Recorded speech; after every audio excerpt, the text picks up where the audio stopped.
Get through tonight. Dharmesh Chef and James Green are our men in the know this evening. Dharmesh, let's get right into it. Marcus Rashford, how close to going to Milan is he? Well, first of all, we should say all roads appear to be leading towards an exit for Marcus Rashford out of Old Trafford. AC Milan, they've been linked with him throughout this transfer window. We expect them to formally approach Manchester United about signing Marcus Rashford. You'll have heard from the Milan senior advisor, a certain Zlatan Ibrahimovic, who used to be teammates, of course, with Marcus Rashford. He's already said publicly that he would love to speak to Marcus Rashford. Borussia Dortmund are another club who have shown an interest in Marcus Rashford in this transfer window as well. But because of his wages, it's thought that that could be too problematic for the German Bundesliga club to do. Having said that, they've got a really positive relationship with Borussia Dortmund of Manchester United, because if you remember last season, they managed to loan out Jadon Sancho from United to Dortmund, and that seemed to be a move that worked for United, that worked for Dortmund, and worked for Jadon Sancho as well. In fact, one source has told me that United actually recovered all of the wages that they would have had to have paid Jadon Sancho in that loan deal from Borussia Dortmund. I'll be able to explain a little bit more on how that works when we go into more detail about how certain clubs do deals in the 7 o'clock transfer show. But Rashford's camp, as far as they're concerned, they've spoken to a number of clubs in Italy and in Spain about a move away from Old Trafford following that interview, now infamous interview that Rashford did with Henry Winter to say, maybe it's time for a new challenge, the next steps in my career. As far as United are concerned, as it stands, we think their preference remains on Rashford going on a straight loan. And I've explained this one to you before, to try and raise that market value ahead of a summer permanent departure, if that indeed is what Manchester United would want to do. If you go to yesterday, Manchester United went to Arsenal in the FA Cup third round, penalty shootout win. No sign of Marcus Rashford at all in the matchday squad.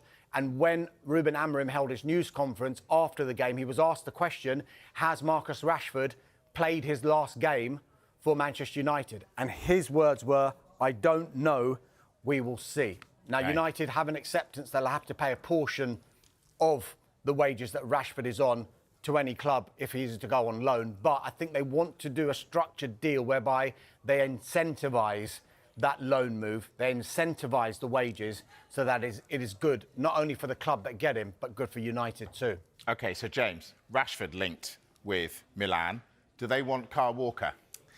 That's the thing, isn't it? We're in January. It's really surprising to be speaking about two England internationals, high profiles that they have, potentially leaving their clubs. Now, AC Milan have been linked with Kyle Walker in the past when they were looking at potentially a replacement if Fikayo Tomori left the club. That deal didn't pursue. Sergio Conceição actually blocked that move. But AC Milan wouldn't actually be able to sanction a move for both players because they can only sign now one British player or Albanian player in this window. Now, this is where it can get a little bit technical, so try and keep it as brief as possible. Don't get too technical, it's fine. I won't. It's hard enough for me, let alone anybody else. Per season, the regulations in Serie A are they can sign 3 non-EU players and 1 British and Albanian player. Now, that number can actually vary depending on how many non-EU players are already in the squad. Now, AC Milan had the opportunity to sign just 2 non-EU players in this whole season. One was Emerson Royal from Tottenham, the other Strejana Pavlovic from RB Salzburg. So it means there's only 1 space left for a British or Albanian player to come in. So now, what you're saying, it's Rashford or Walker? It's Rashford or Walker, and it seems like the preference is a forward, and Marcus Rashford seems to be that player, so very unlikely it will be Kyle Walker. And just to emphasise as well, if AC Milan were to, say, sell a non-EU player in this window, it wouldn't open up another space for another player. It doesn't work like that. OK, so it seems that Milan may not be where Walker ends up. What other options does he have? Yeah, look, we must reiterate, I think, first and foremost, it is really early in discussions for Kyle Walker. We only found out over the weekend when Pep Guardiola did that press conference and announced that Kyle Walker's approached the club and wants a new challenge. So his representation currently looking and exploring deals and opportunities elsewhere. Links to clubs like Inter Milan, Bayern Munich have always been keen on Kyle Walker in the past. I read something today about Real Madrid interested. There's always links with Saudi clubs as well. So at the moment, it's too early to say, but there's no doubt there's going to be plenty of suitors waiting for Kyle Walker. And I have to say, I've heard a lot of talk about Kyle Walker recently in this transfer window. So many people saying that his performances have dropped over this time. He's still an exceptional talent. He's still got many years to play. Pep Guardiola said that himself. He can still see him playing at the top level for 2 or 3 seasons. There'll be no shortage of admirers for Kyle Walker in this window. It's difficult, though, isn't it? His superpower is his pace, and if that goes, it becomes difficult. Now, as things stand, though, he absolutely is still a City player. Pep Guardiola hasn't decided if Walker will feature against Brentford tomorrow, but did reveal that defensive reinforcements are a priority in this window. Just on Kyle Walker, is there any update at all? No. And is he going to be included in your squad for tomorrow? No news. Will he be in your squad tomorrow? Oh, we'll decide afternoon, after training. If he doesn't play, who plays right back? Rico? I said what I said. I don't going to add anything else. I don't have any news, so it's Brentford in my mind.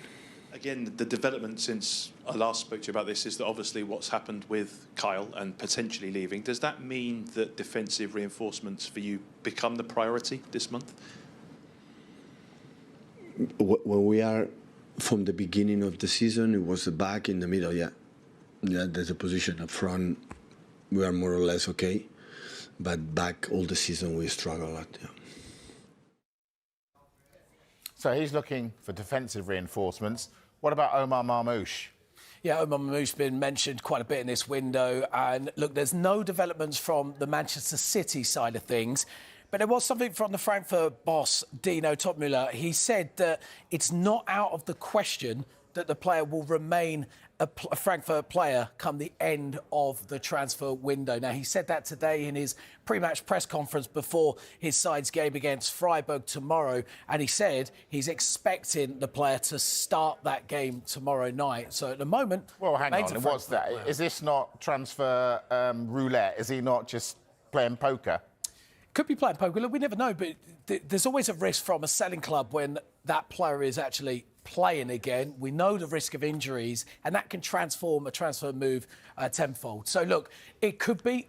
Look, the amount of times we speak to Premier League managers or managers, and they're very reluctant to speak about specific players, whether it's their own players moving away or whether it's potential incomings. But as a coach, a player like Omar Mamoush is having a fantastic season in the Bundesliga. He doesn't want his player to leave. He wants him to stay, no doubt about it. And it's probably his way of trying to say, let's try and keep him at all costs. But when a side like Manchester City comes in for you, I think that's pretty difficult to fight against. You've got to remember with this as well, we've always said January is very difficult to do big deals like this, particularly when you've got a player like this who's been so successful. Only Harry Kane has scored more Bundesliga goals than Omar Mamoush this season.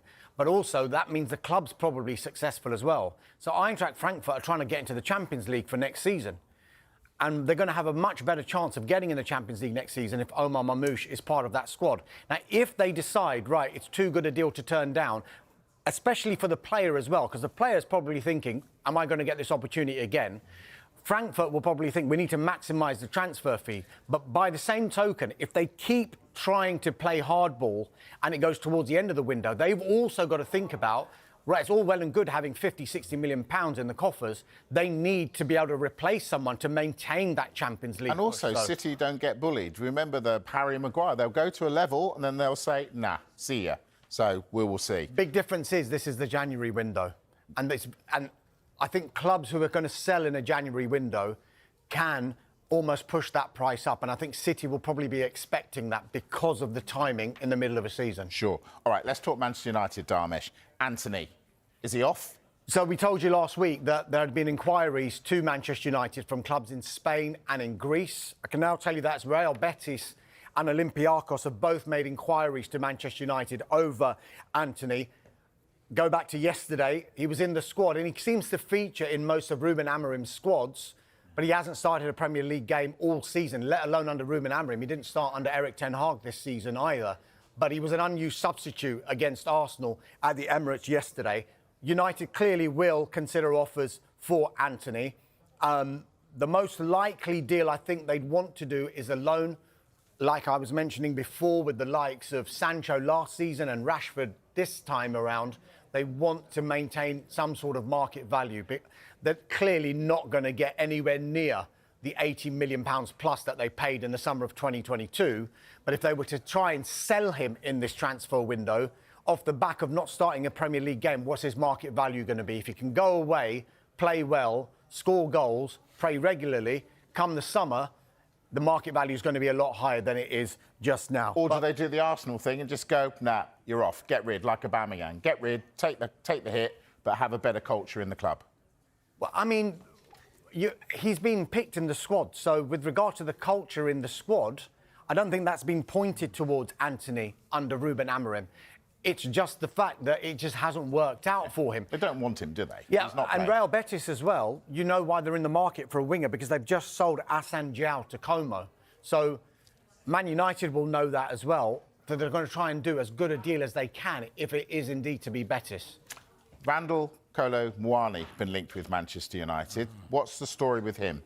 Yeah, look, this is a player that's been mentioned throughout January so far. And actually, it's interesting on Antony because there's a player signed for a lot of money, hasn't necessarily worked out at his club. Same for Muani at PSG, signed for a deal worth around 90 million euros only a year and a half ago, and it hasn't necessarily worked. Struggled for game time under Luis Enrique. Now, we understand that Juventus, the latest club to show what's been described to me as maximum effort to sign the player on loan this season. Now, they're attempting to try and get ahead of their competition, the likes of Manchester United, the likes of AC Milan, who we were talking about earlier, and Tottenham too. This is a player that's been absent from the matchday squad for PSG the last 3 games. It looks like his future is away from the club, whether this window or whether the summer. PSG are accepting that he's going to be departing the club at some point. But on Tottenham, they still remain interested in the player. A forward is a priority in the window for that club. Just on PSG, their stance on Muani is they prefer a permanent deal or at the very least a loan with an obligation. Now, if we talked about Manchester United making inquiries, rather like when they want to sell a player, it will be like, let's try and do a loan and then reassess in the summer. If there's a loan with an obligation with Muani and it doesn't work out, then United or any other club who go in for that deal are like, well, we're stuck with it. We have to actually buy him. So maybe they were thinking about a loan and maybe that's why those initial inquiries at the moment from United haven't been followed up. OK, all right, let's take a break. When we come back, we've got a transfer window staple for you. Do Arsenal need an attacker? Plus, Chelsea boss Enzo Maresca tells us what he wants. Lots of noise connected with Arsenal whenever we're talking about their forward line. They've had injuries as well, of course, but first and foremost, they're still awaiting the extent of the injury suffered by Gabriel Jesus in the FA Cup third-round tie against Manchester United at the Emirates yesterday. Mikel Arteta was not hopeful. In his news conference afterwards, he said, it doesn't look good. It was the other knee that had already injured in a previous, last season, I think it was, wasn't it? Season before, wasn't it? Season before, when I think it was an ACL there. There's even fears that it might be that. It's not been confirmed yet, so they're still waiting. Didn't look good, did it? No, it didn't look good. So they're still waiting to find out there. But as far as Arsenal are concerned, they won't panic, particularly in the January transfer window. The club, they continue to work behind the scenes about what is potentially available in a January transfer window and whether it can fit with Arsenal. Because it's easy for everyone to make that noise.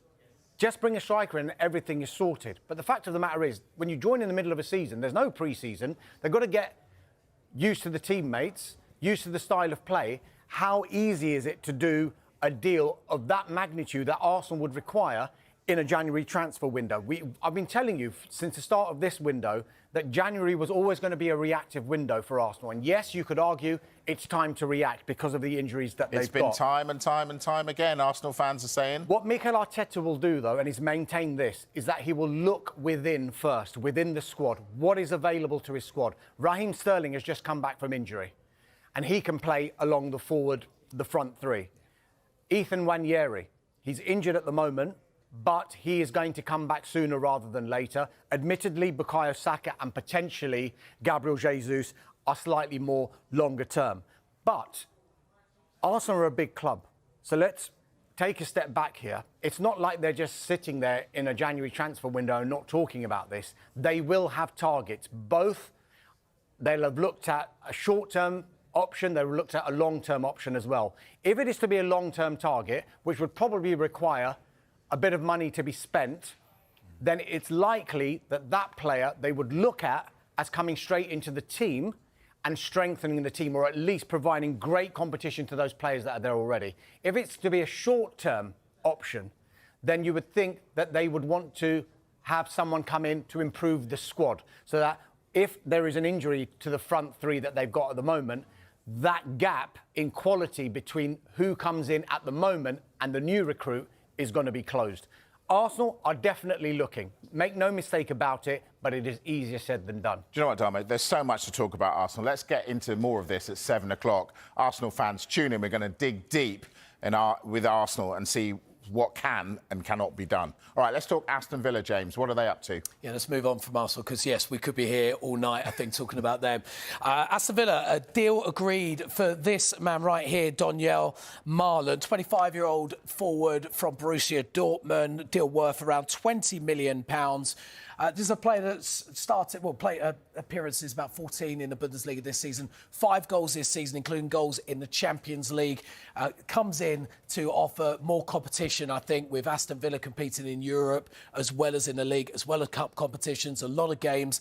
It's an opportunity for them to strengthen their squad in this window. It seems like a very good signing to do that and to create competition for places for those already there as well. And there could be one out at Aston Villa as well. It's the one we've been talking about in the last week, but it still hasn't gone through. That's Jadon Philogene. Ipswich still remain hopeful of getting that deal over the line from Aston Villa. Still some details, I'm told, to be ironed out. As far as the rest of the deal is concerned, he's passed his medical.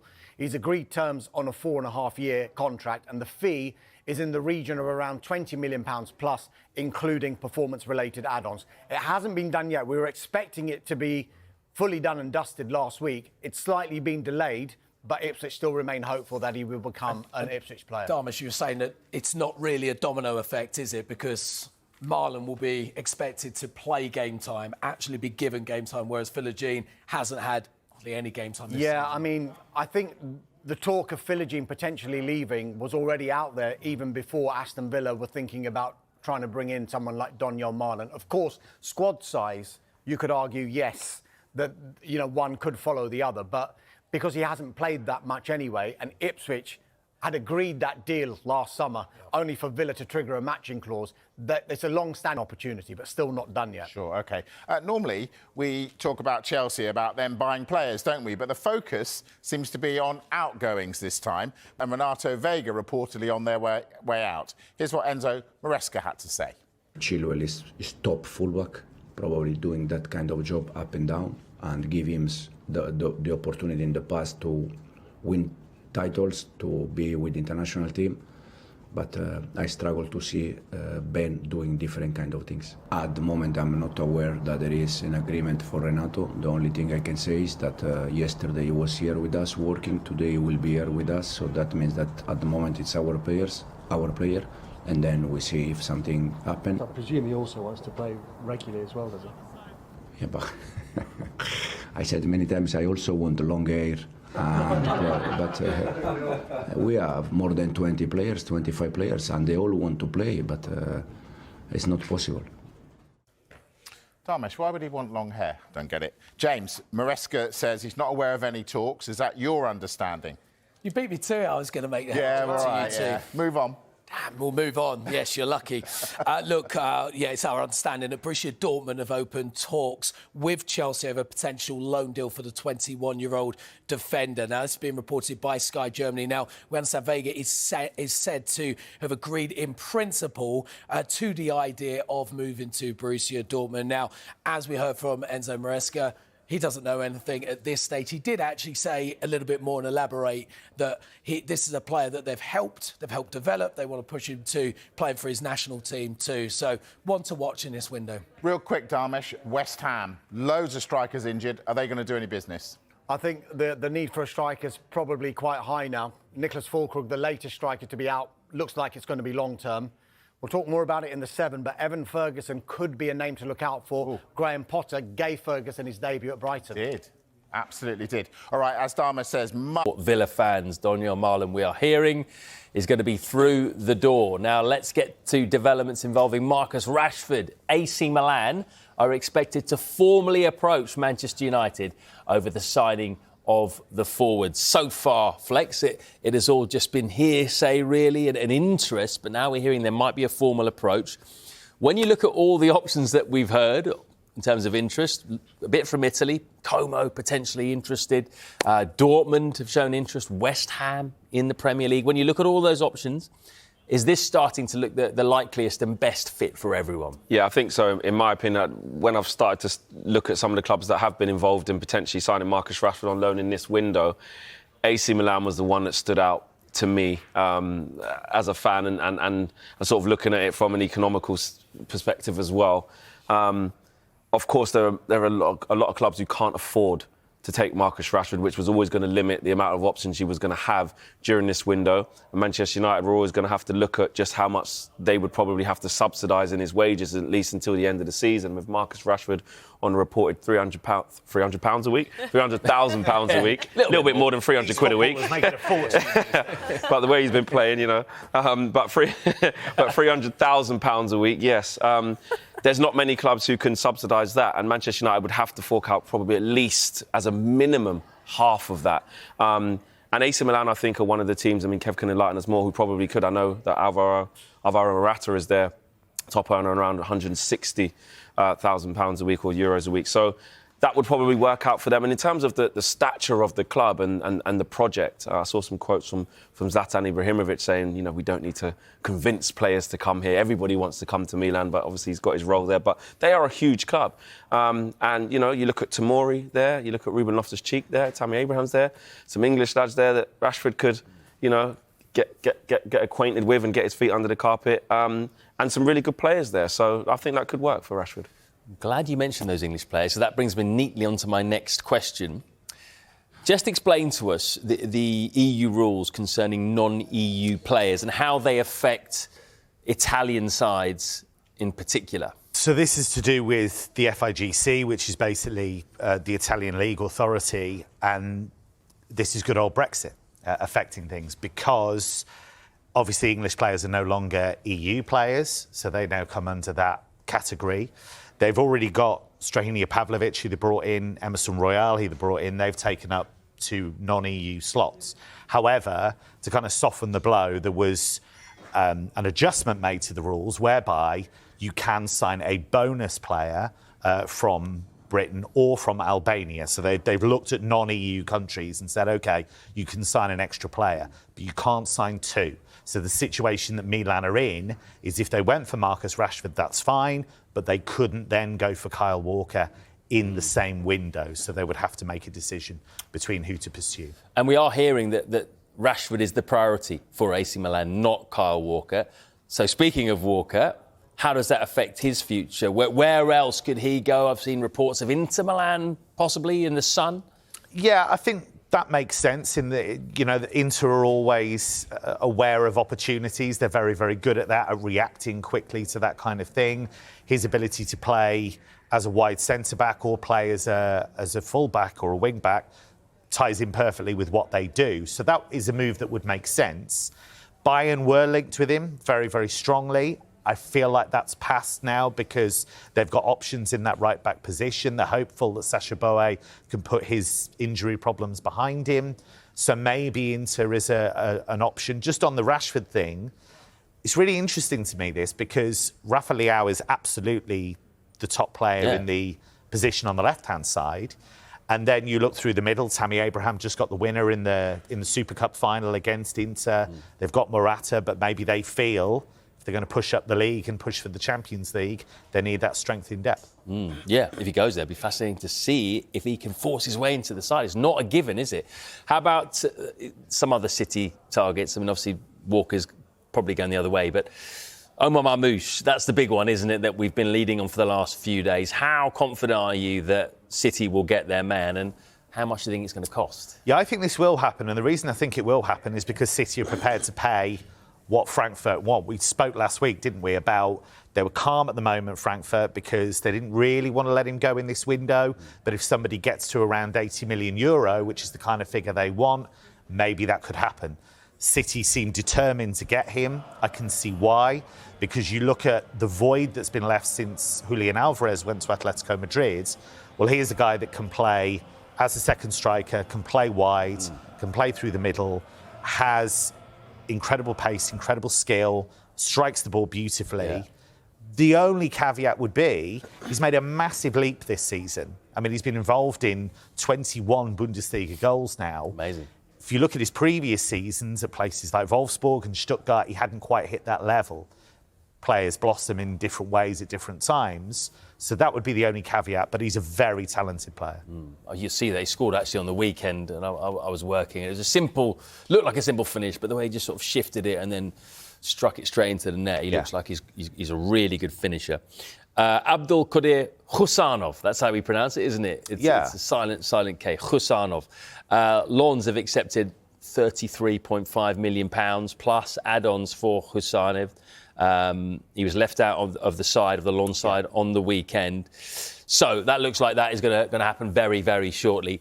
When he comes in, they've had defensive problems, Man City. Are you expecting him to be a regular starter, looking at who he's competing against? I'm expecting him to compete, and if you look at the problems they've had defensively, you can understand why they'd want to bring somebody in, but they do seem to be looking to, as Pep Guardiola says, you have to shake that squad up every so often, and that's what they're doing. Because this is a guy you bring in, potentially he could be a City player for the next 5, 6, 7 years. He's only 20, super aggressive, does the defensive basics incredibly well, good in the air, loves a tackle. The stuff on the ball, I think, can improve and will improve, but that's an area that I think he can work on. But in terms of his physical attributes, in terms of his athleticism, his pace, it's all there. So he has all the basics to compete in the Premier League, no doubt about it. All right, Man City transfer talk in a moment. We're going to get Kevin's ones to watch in Europe who could be on the move. We've got some big players in there, but we're going to just tie up a few loose ends with Manchester United first, guys. And Antony, Flex, we are hearing that Real, Betis and Olympiacos now have made inquiries. If Manchester United can make a sale, is this one they'd want to make fairly quickly? Because he's a player that they can get a decent fee for, and then that, of course, gives them more options in terms of bringing people in for Amorim. Yeah, I think ideally that would absolutely be a good solution for Manchester United and Antony, as that move just, to put it quite frankly, just really hasn't worked. He has no confidence at the moment. He's not getting any game time from Ruben Amorim. And even being brought in by Erik ten Hag, and Erik ten Hag stuck by him for a very long time. He ended up losing his place even under Erik ten Hag, so he's had a really, really tough time at Manchester United. And again, we keep finding Manchester United in positions whereby they have players on huge sums of money. Antony reportedly on, in excess of £200,000 a week. Again, in Europe, in January, it's very, very difficult to secure permanent moves, or again, without Manchester United subsidising a large part of that. But I think Ruben Amorim has made it clear that Antony's probably not going to be in his immediate plans. And I think if the right offer comes in for Antony that suits both the player and the club, I'm almost certain that Manchester United would accept it. Yeah, we heard about the Olympiacos interest a few days ago, actually. But what about Real Betis? Why do they want Antony? Well, I'd be surprised if they could do anything permanent. I think it would probably have to be a loan and probably, as Flex suggests, probably subsidised to some extent. But they're not scoring enough goals for a start. And I think there is a vacancy on the right-hand side of that team. Pablo Fornals, the former West Ham player, has played a lot of games in that position, hasn't maybe been as consistent as they'd have liked him to be. And I think he is the kind of dynamic player that can make a difference. I know people will laugh at that because they'll say he hasn't made an impact at all at Manchester United. But you take it back to the guy that didn't just play really well in the Eredivisie for Ajax, but also in the Champions League.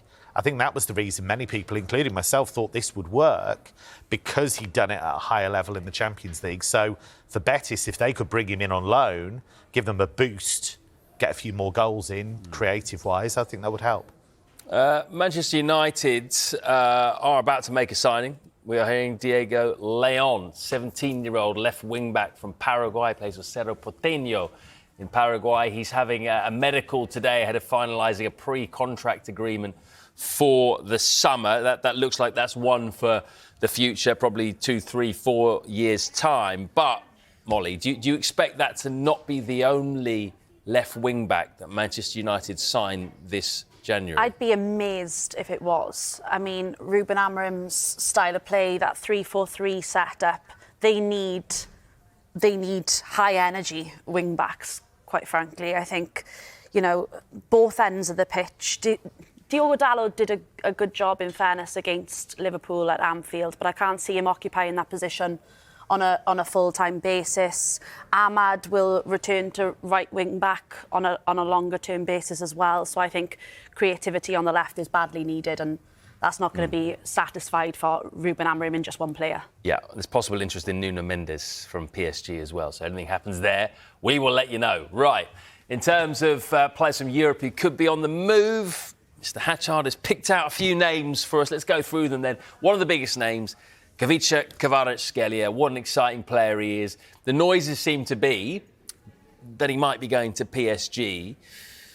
Is there a chance that he might end up at Liverpool, or another Premier League club could come in for him, do you think? I feel like PSG are in pole position. I feel like this is a deal they've wanted to do for a long time. They've been interested in him since he helped them win the Scudetto, when he was dubbed Kvaradona, when he had that incredible season with Napoli. And it's worth remembering that he came from Dinamo Batumi, and nobody expected him to have the kind of leap that he's had. He's been incredible. And even though they didn't have a great title defence, I actually thought he played quite well. But the issue is he hasn't improved his contract. They haven't perhaps rewarded him in the way that he expected. Aurelio De Laurentiis has been quite stubborn about that. And Antonio Conte has come out publicly and said he wants to go. I'm not going to stand in his way. And it gives Conte potentially the opportunity to reshape the squad in the way that he wants. So a very, very good player. I'll be interested to see how he does in Paris, because Bradley Barcola is on that left-hand side. So I think there'd be a rejig there. But I think he's the kind of signing that could give Paris a real push, I think. How about Randall Kolo Muani? It's a name that's popped up a few times already in this window. We're hearing Manchester United and Spurs have shown interest. But Juventus seems to be quite confident about getting over the line. Are they in pole position? Well, that's the link that has been the most enduring one. That seems to be, from the reporting in France and Italy, the move that Kolo Muani himself is really interested in making. I think they need another forward. Juventus, no doubt about that. I think there's too much reliance on Vlahovic. I think as well, they're not winning enough games. Too many draws for Juventus. So he's the kind of dynamic player that I think could get them winning a few more games. So I think he'll certainly leave Paris. It's just a question of where. Why don't Arsenal go in for him? Yeah, I think they should, personally. I think, you know, we talked about him last week, didn't we, about what he could bring to a team. He could play through the middle, he could play wide, so he could play on that right-hand side in place of Saka. And I'm really surprised that Arsenal haven't even explored it, or at least we don't know that at this stage. Might done. Is that the question you were going to ask? I was just going to ask, in terms of Kolo Muani, we've heard a lot about him being multifaceted. He can play in multiple positions. For Arsenal, I think what they're crying out for is a definitive striker and a defensive player who can play on the left-hand side in terms of their strongest lineup. What is Kolo Muani's best position? Because we've seen him play in multiple positions, not just for France, but also for PSG. I think if you look at the way that he plays, there's a lot of movement across the line anyway. And I think even when he's played up front for Eintracht Frankfurt, for example, a lot of that was moving into wide areas as well. So he's not a focal point per se. You wouldn't just shove him up there and, you know, expect him to just kind of lead that line in that way. But I just think he's a top player. And I think at Paris it hasn't worked out. Luis Enrique doesn't fancy him. And so he needs a move. But I still believe the talent is absolutely there. What about Dani Olmo?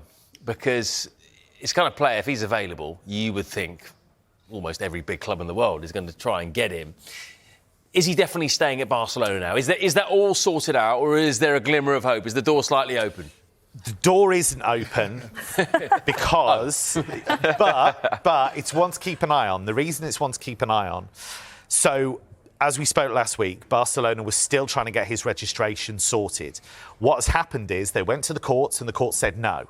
They went to the Spanish Federation and they went to La Liga. They said no. So they think, who else can we go to? So they went to the Spanish government. They went to the top sports court in the Spanish government and they said, we want to take it to you. It's like CAS, for example, but in Spain. They went to them and said, we don't think this is fair. We think we should have been allowed to register him. They have given Barcelona temporary dispensation to play both him and Pau Victor, who always gets forgotten, but he's in the same situation. So that meant that he could play in the Spanish Super Cup final, beat Real Madrid. But what it's done is kick the can down the road, because all it is it's a temporary dispensation until the case can be heard in full. Now, that could mean in a couple of months' time, say the start of April, when things really start moving with big competitions, the court could rule that he can't play anymore, and that his registration is null and void. So I think he still feels a debt to Barcelona. He wants to be a Barcelona player, but I think clubs will be keeping an eye on this, because I think this is a row that will run and run and run. Barcelona, I mean, some of the things that they managed to get away with off the field is incredible, isn't it? So, yeah, Dani Olmo at the moment, that could be going their way. Right, there's some big Bayern Munich players who are out of contract in the summer. What's the latest on Alphonso Davies, Joshua Kimmich? Might they be available? So Kimmich is a really interesting one, because he's been such a huge player for Bayern in the last few years.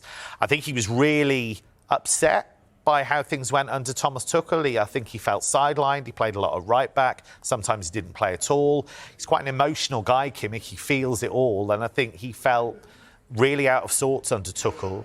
It's changed under Kompany. Kompany's come in, made him a really central figure in his plans. However, still out of contract in the summer, still hasn't signed a new deal.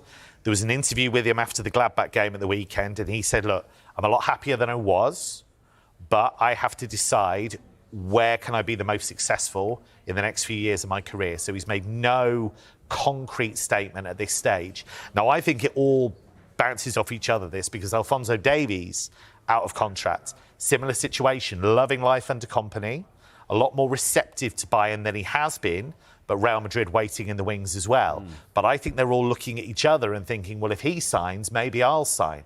And that's true of Jamal Musiala as well. He's not out of contract at the end of the year, but following year, and Bayern are getting a bit twitchy about it. They want him to sign. They see him as the face of Bayern going forwards. He's making positive noises, but nothing concrete yet. Tell you what, Manchester United, Alphonso Davies, if he's available, need a left. If he's up for it, if he fancies the challenge, and there's it's up to him though. We'll have to give it a think, but yeah. I mean, these are the big signings, but I think that's a bit off Manchester United at the minute. Yeah. Okay. 10 seconds. Enzo Lefebvre, Sunderland. Is that a big coup? They're going to love him. They're going to absolutely love him. He's a brilliant player to watch, even though he's a diminutive player, gets his tackles in as well. That's a real coup for them. Brilliant. It'll be great. They love him. We love you, Kev. Always great to have you here. King Kev on a Monday. Thank you, Molly, as well. Thank you to Flex and to Kwaku